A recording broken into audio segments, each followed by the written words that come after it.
러시아의 우크라이나 침공 이후에 민간인 살상 등 참상이 계속 알려지고 있습니다.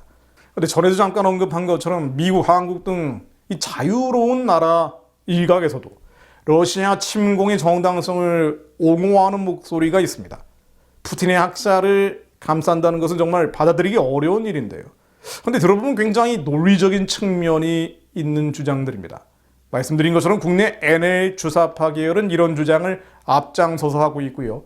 가령 이석기 통진당 후진인 민중당의 27일 성명서를 보면 제국주의 침략 세력의 하수인을 자처하며 전쟁 위기 고조시키는 윤석열을 반드시 청산하자는 제목으로 돼 있는데요.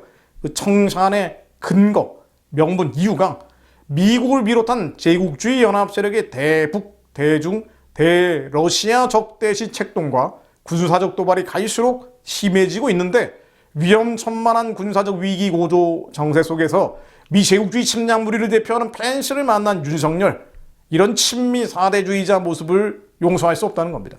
이들은 북한, 중국, 러시아 등 권위주의적인 사회주의 체제를 같은 편으로 보고 미국을 위시한 자유민주주의 국가들을 적대시하지요. 김정은, 시진핑, 푸틴을 감싸다 보니 우크라이나 전쟁에서도 푸틴이 신나치 세력 청산을 위해 정의의 칼을 뽑았다는 식의 주장을 그대로 따라서 합니다. 제가 민중당 홈페이지에 걸려있는 선전물 중 일부 주장을 인용해 보려고 하는데요. 이런 주장들도 있습니다. 민중을 향한 학살과 파괴, 그로 인한 죽음과 절규는 바로 우크라이나 신나치 세력에 의해서 끊임없이 자행됐다는 것이고요. 2차 세계대전 당시 형성된 우크라이나 나치 세력 OUN을 뿌리로 하는 신나치 세력은 반러시아전을 주도했고 돈바스의 러시아계 주민과 반마이단 운동단체에 대한 야수적 학살을 벌여왔다. 민중을 향한 학살과 파괴, 그로 인한 죽음과 절규는 바로 우크라이나 신나치 세력에 의해서 끊임없이 자행됐다. 그러니 오늘의 우크라이나전은 평화롭던 우크라이나에 느닷없이 러시아가 침략한 것이 아니다. 요컨대 학살자는 푸틴이 아니라 우크라이나 신나치라는 겁니다. 민중당의 또 다른 선전물을 인용해보면 이렇습니다. 미국 정권이 러시아를 범인으로 지목하며 반러 경제 제재를 감행한 사실은 사건 배후에 미국 정가가 있다는 것을 보여준다. 우크라이나 신나치 배후에 미국 CIA 등 딥스테이트 세력이 있는 것이다. 그렇게 딥스테이트는 21세기 나치며 국제적인 반제 반딥스테이트 전선은 21세기 반파쇼 통일전선이다. 우크라이나의 민중보호 중립화 반나치화를 목적으로 하는 우크라이나전이 발발한 것은 필연이다. 한마디로 미국, 프리메이슨, 일루미나티, 딥스테이트 다 동일한 세력들이고 이번 우크라이나 전쟁 역시 미국 등 딥스테이트 세력의 세계 통합에 대한 푸틴의 의로운 반발이라는 식의 주장을 하죠. 자, 이런 NL 주사파 계열의 주장을 별개로 정말 이런 주장이 어느 정도는 근거가 있는지 사실인지 여부를 확인해 보려고 합니다. 우선 러시아는 침공 초반부터 우크라이나가 나치 세력에게 장악됐다는 주장을 반복해왔죠. 우크라이나 내에서 나치 세력의 활동을 금지하는 법까지 만들겠다는 주장도 나왔습니다. 사실관계를 검증해보면 이렇습니다. 90년대부터 스멀스멀 유럽 사회에서 고개를 든 게 바로 네오나치즘입니다. 아시다시피 2차 세계대전을 일으킨 나치즘 부활운동이 네오나치즘이죠. 이 네오나치즘이 우크라이나를 장악했는지 이게 중요한 포인트인데요. 그걸 알아보기 위해서는 우크라이나 내부의 권력 구도를 들여다볼 필요가 있습니다. 우선 젤렌스키 우크라이나 대통령은 유대계입니다. 저도 몇 차례 말씀드렸죠. 할아버지는 2차 세계대전에서 나치에 맞서 싸운 군인 출신이고요. 젤렌스키 대통령의 많은 친척들이 홀로코스트에서 희생되기도 했습니다.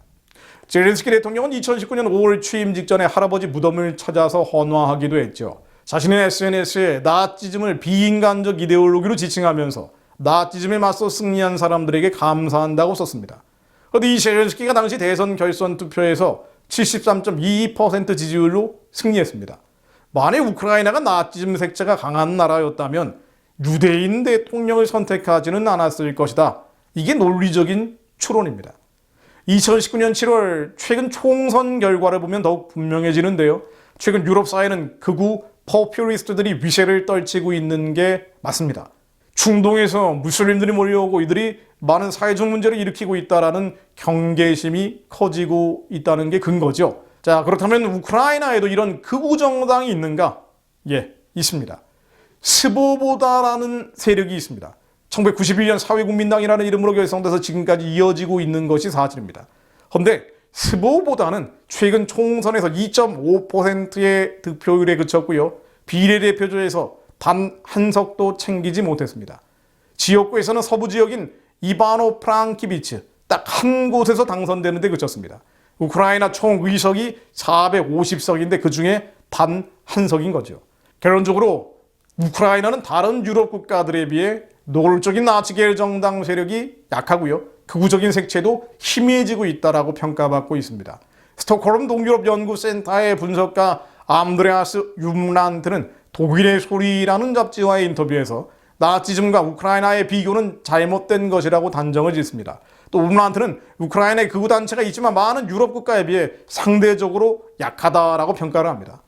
역사적인 맥락도 있지요. 우크라이나가 왜 이런지에 대해서요. 우크라이나는 홀로코스트의 가장 큰 피해국 중에 하나이기 때문입니다.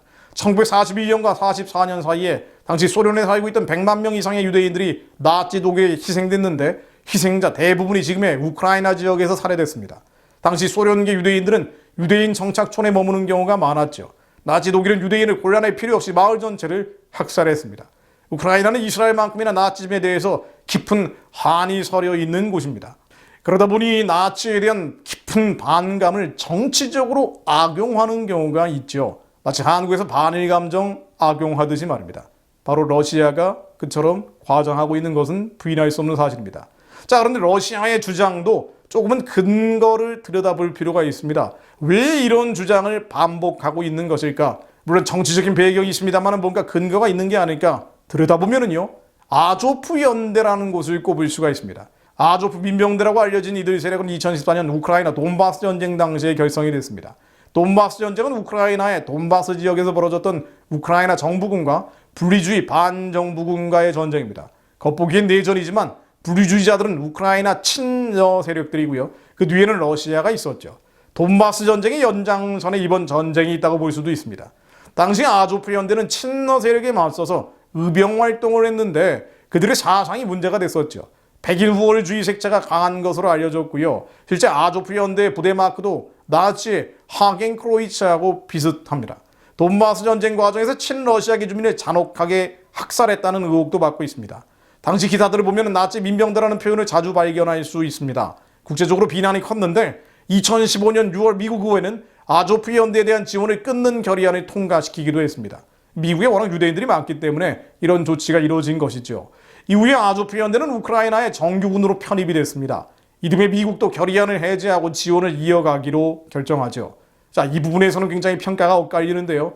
아조프를 위시한 우크라이나 극우 세력이 이번 전쟁을 이용한 측면이 있다면서 우려의 목소리도 나옵니다. 다른 나라의 네오나치스트들이 아조프를 구심점 삼아서 모이고 있다는 분석도 있습니다. 그런데 그나마 가장 객관적인 평가는 이스라엘 언론이라고 볼 수 있습니다. 홀로코스트의 가장 큰 피해국이 바로 이스라엘이기 때문이겠죠. 그래서 나치즘을 가장 배척하고 나치즘에 대해서 가장 객관적인 평가를 할 수 있을 겁니다. 가령 예루살렘 포스트 3월 5일자 기사를 보면요. 아조프 연대가 우크라이나 정규군에 편입된 이후에 극우 성향이 희석되고 있다는 평가를 내렸습니다. 한마디로 우크라이나 전체를 네오나치라고 주장하는 푸틴식 주장은 정당화되기 어렵다는 것입니다. 물론 그럼에도 불구하고 과거 아조프 연대의 전쟁 범죄에 면죄부를 줄 수는 없습니다. 다만 학계나 외신은 물론 건전한 상식적 결론은 하나입니다. 그들의 반인도주의적 범죄에 대한 국제법적 처벌은 반드시 필요하다 할지라도 러시아가 이번 전쟁을 일으킨 명분이 될 수는 없다는 겁니다.